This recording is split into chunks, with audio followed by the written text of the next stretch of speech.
Assalamualaikum warahmatullahi wabarakatuh. Nama saya Aldi Setiawan dari Universitas Pamulang.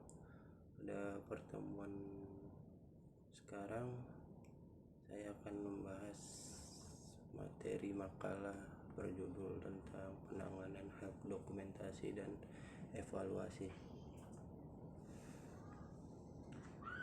Tidak lupa yang pertama kita puji syukur terhadap Allah Subhanahu wa Ta'ala yang hanya dengan hidayahnya sehingga makalah tugas mata kuliah interaksi manusia dan komputer dapat terselesaikan.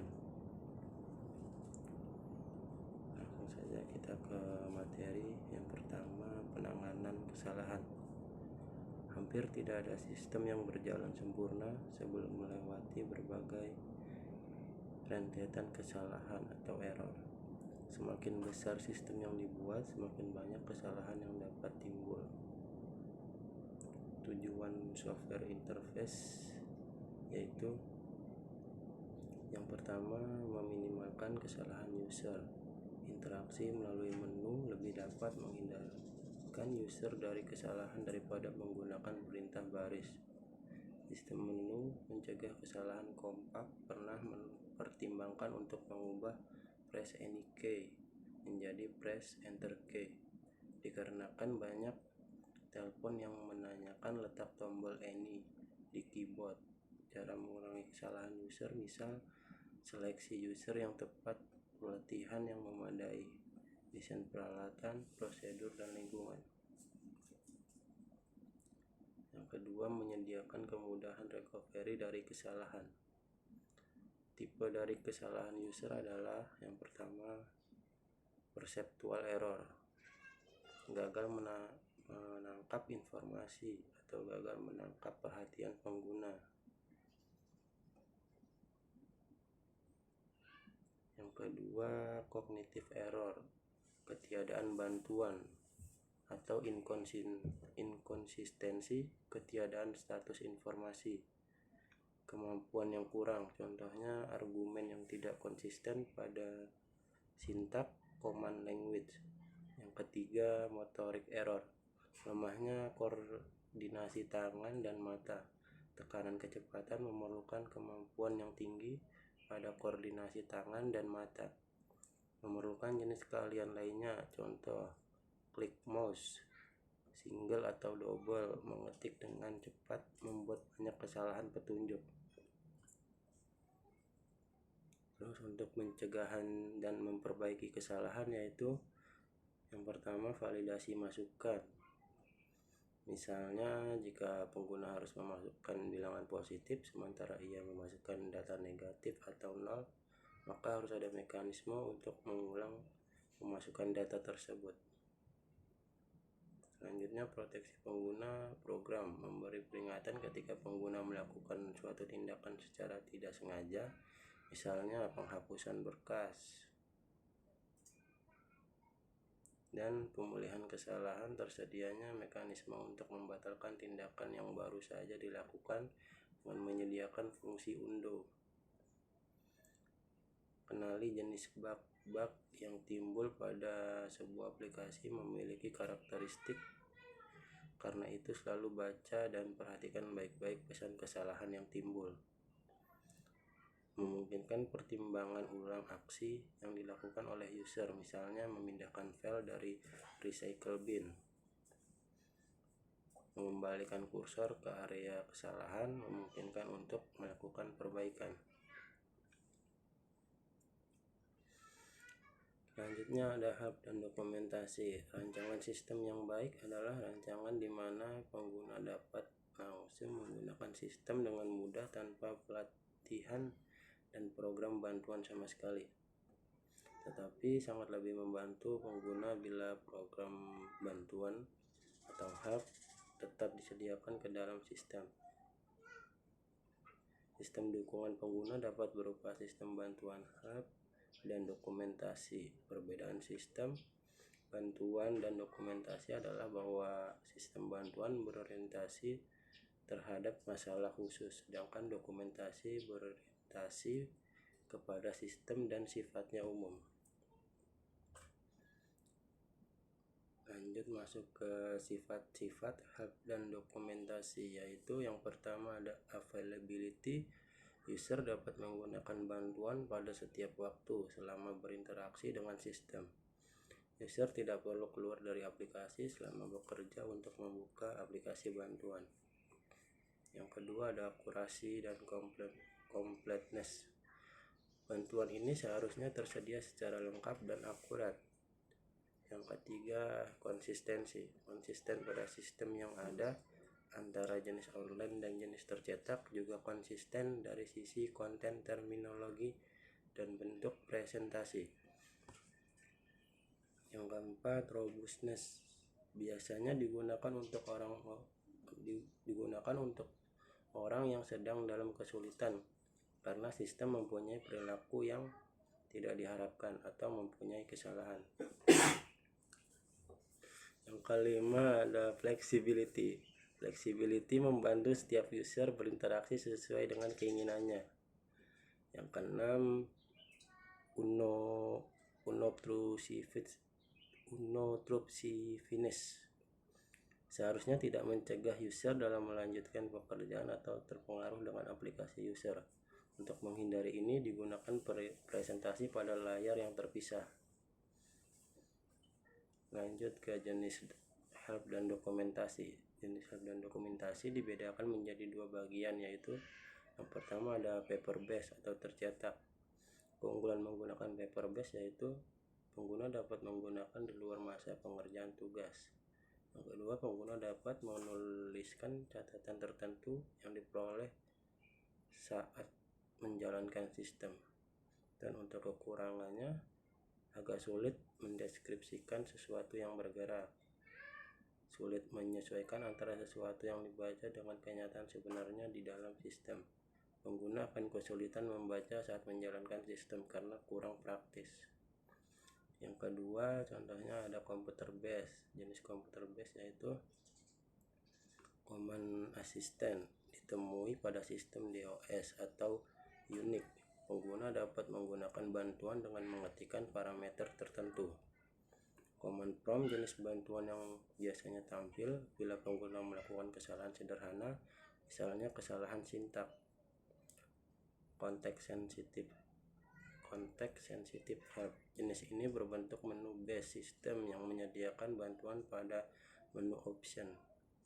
Selanjutnya ada online tutorial, mengizinkan user bekerja melalui aplikasi dasar dengan lingkungan percobaan. User dapat melihat kemajuan sesuai dengan kecepatan dan dapat mengulangi bagian dari tutorial yang dia inginkan. Selanjutnya online documentation. Jenis ini tersedia secara online di internet atau intranet, khususnya untuk aplikasi yang diproduksi secara massal. Selanjutnya intelligent help system, dioperasikan untuk memonitoring aktivitas user dan mengkonstruksikan model sesuai dengan user. Model ini termasuk pengalaman, preference, kesalahan user, atau kombinasi dari semuanya. Selanjutnya kita masuk ke knowledge presentation. Knowledge atau user modeling. Quantification model yang sederhana dari user modeling yang menggunakan jumlah tingkatan dari keahlian yang akan merespon ke arah yang berbeda. Lanjut ke stereotypes, berbasiskan pada karakteristik user dan kemungkinan sederhana seperti membuat perbedaan antara user baru dan user yang ahli, atau yang lebih kompleks seperti membuat stereotip yang berbasiskan pada lebih dari satu informasi. Lanjut ke overlay model, merupakan model yang ideal yang membandingkan perilaku user. Hasilnya ditampilkan dalam dua model, atau perbedaan keuntungan dari model ini dapat melihat secara pasti bagian dari aktivitas suatu sistem. Pendekatan yang sama digunakan pada error based model, di mana sistem menyimpan rekaman kesalahan dan perilaku sebenarnya dari user serta membandingkannya. Selanjutnya knowledge representation domain dan task modeling, Pendekatan yang umum dari masalah ini adalah untuk mewakili tugas user dari urutan perintah yang tersedia untuk mengeksekusinya, sebagaimana pada tugas user, command yang digunakan membandingkan urutan tugas yang telah disimpan dan mencocokkan dengan urutan tepat. Jika urutan command user tidak cocok, maka dibutuhkan bantuan. Pendekatan ini digunakan pada sistem priam. Selanjutnya, knowledge representation modeling advisory strategi. Sistem ini kadang disebut dengan intelligent hub yang membuat modeling advisory atau strategi tutorial. Pada sistem ini tidak hanya memperbolehkan memilih nasihat yang cocok untuk user, tetapi juga menggunakan metode yang cocok. Teknik untuk knowledge representation. Terdapat 4 grup utama dari teknik yang digunakan dalam knowledge representation untuk intelligent hub system. Yang pertama ada rule based technique. Pengetahuan digunakan untuk mengetahui sekumpulan aturan dan kenyataan. Teknik ini digunakan untuk domain yang relatif besar dan dapat mewakili kegiatan yang menampilkan pengetahuan. Yang kedua, frame based technique digunakan untuk mewakili situasi yang umum terjadi. Frame merupakan suatu yang berisi slot yang diberi label yang memiliki ciri yang berhubungan. Yang ketiga, network based technique mewakili pengetahuan tentang user dan sistem yang merupakan hubungan antara kenyataan. Contoh yang paling umum adalah semantic network. Network merupakan suatu hierarki dan child dapat berhubungan dengan parentnya. Yang keempat, example based technique mewakili pengetahuan yang secara implisit dengan struktur keputusan dari suatu klasifikasi sistem. Terus masalah dengan knowledge representasi dan modeling. Yang pertama, pengetahuan mewakili suatu isu pusat dalam intelligent hub system, tetapi tidak tanpa masalah itu sendiri. Pengetahuan kadang sulit didapatkan, terutama jika ada domain expert yang tidak tersedia. Menginterpretasikan informasi yang cocok. Inisiatif haruskan user mempertahankan pengawasan yang lengkap terhadap sistem. Efek para perancang seharusnya memperhatikan efek dari modeling dan adaptasi. Selanjutnya, merancang help dan dokumentasi. Hal-hal yang perlu diperhatikan dalam merancang help dan dokumentasi yaitu yang pertama, perancangan seharusnya tidak seperti add-on pada sistem. Secara ideal seharusnya merupakan bagian integral dalam sistem. Perancangan harus memperhatikan isi dari bantuan dan konteks sebelum teknologi tersedia. Untuk isu presentasi dalam help dan dokumentasi yaitu bagaimana help dan dokumentasi dipanggil. Contohnya, pilihan pertama bagi perancang untuk membuat bagaimana bantuan dapat diakses oleh user. Bantuan ini dapat berupa command atau tombol, fungsi yang dapat memilih on atau off, atau aplikasi yang terpisah. Masalah yang ada dalam implementasi yaitu para perancang harus membuat keputusan untuk implementasi bertugas berupa secara fisik maupun pilihan yang tersedia untuk user. Keputusan ini termasuk dalam pernyataan command operation system, apakah berbentuk meta command atau aplikasi.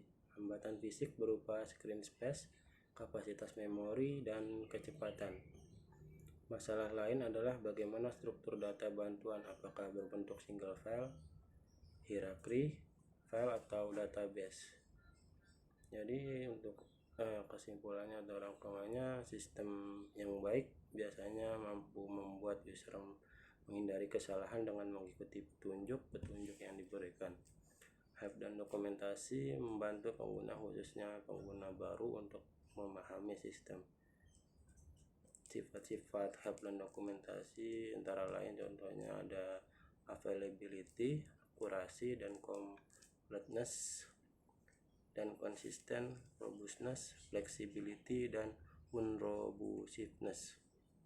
Jenis help dan dokumentasi dibedakan menjadi dua. Yang pertama tadi ada paper based dan computer based. Selanjutnya masuk ke pengertian evaluasi. Evaluasi merupakan tes atas tingkat penggunaan dan fungsionalitas sistem. Evaluasi dilakukan untuk memastikan kecocokan dan permintaan pengguna atau tujuan pengguna, dan untuk melihat apakah hasil rancangan dengan proses uji coba sistem yang telah dibuat sesuai dengan user.